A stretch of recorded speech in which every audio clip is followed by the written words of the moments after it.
হযরত মূসা আলাইহি ওয়াসাল্লাম নিজের উম্মতের কাছে বললেন, এই পৃথিবীতে আমার চেয়ে বেশি জ্ঞানী কেউ নেই।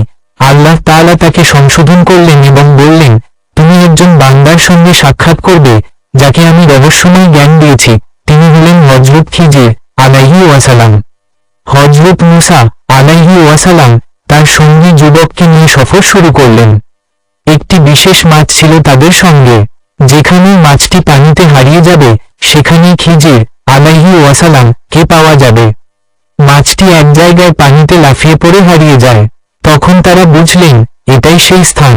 খিজির আলাইহি ওয়াসাল্লাম এর সাথে সাক্ষাৎ। মূসা আলাইহি ওয়াসাল্লাম খিজির আলাইহি ওয়াসাল্লাম কে বললেন, আমি কি আপনার সঙ্গে থাকতে পারি যাতে আপনি আমাকে সেই জ্ঞান শেখান যা আল্লাহ আপনাকে দিয়েছেন? খিজির আলাইহি ওয়াসাল্লাম বললেন, তুমি আমার সঙ্গে ধৈর্য ধরতে পারবে না। মূসা আলাইহি ওয়াসাল্লাম প্রতিশ্রুতি দিলেন এবং সফর শুরু হলো। তিনটি রহস্যময় কাজ। নৌকা ছিদ্র করা। খিজির আলাইহি ওয়াসাল্লাম একটি নৌকা ছিদ্র করে দিলেন। মূসা আলাইহি ওয়াসাল্লাম বিস্মিত হয়ে প্রতিবাদ করলেন, এটা কেন করলেন? এতে তো লোকদের ক্ষতি হলো। খিজির বললেন, তুমি ধৈর্য ধরতে পারলে না, আমি তো আগেই বলেছিলাম। একটি শিশুকে হত্যা। এরপর খিজির আলাইহি ওয়াসাল্লাম একটি নির্দোষ শিশুকে হত্যা করে ফেললেন। মূসা আলাইহি ওয়াসাল্লাম আবার প্রতিবাদ করলেন, এটা কি করলেন? এটা তো অন্যায় কাজ।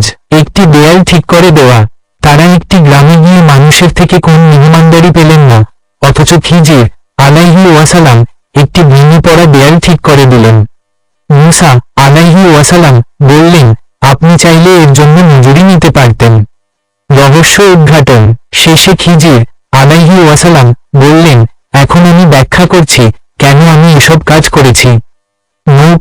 নৌকাটি গরিব মজদুরদের ছিল। এক রাজা সব ভালো নৌকা জোরপূর্বক নিয়ে নিচ্ছিল। আমি ছিদ্র করে দিলাম যাতে সে নৌকাটি না নেয়। এই শিশু বড় হলে অভিশপ্ত ও অবাধ্য হতো। তার পিতা মাতা মুমিন ছিল, তাই আল্লাহ তাদের জন্য এর বদলে নেক সন্তান দিতে চাইলেন। দেয়াল। এটি দুই এতিম শিশুর ছিল। এর নিচে ছিল একটি গুপ্তধন। তাদের পিতা একজন নেককার মানুষ ছিলেন। আমি দেয়াল ঠিক করে দিলাম যাতে তারা বড় হয়ে নিজ সম্পদ পায়। তারা চিহ্ন। শিক্ষা।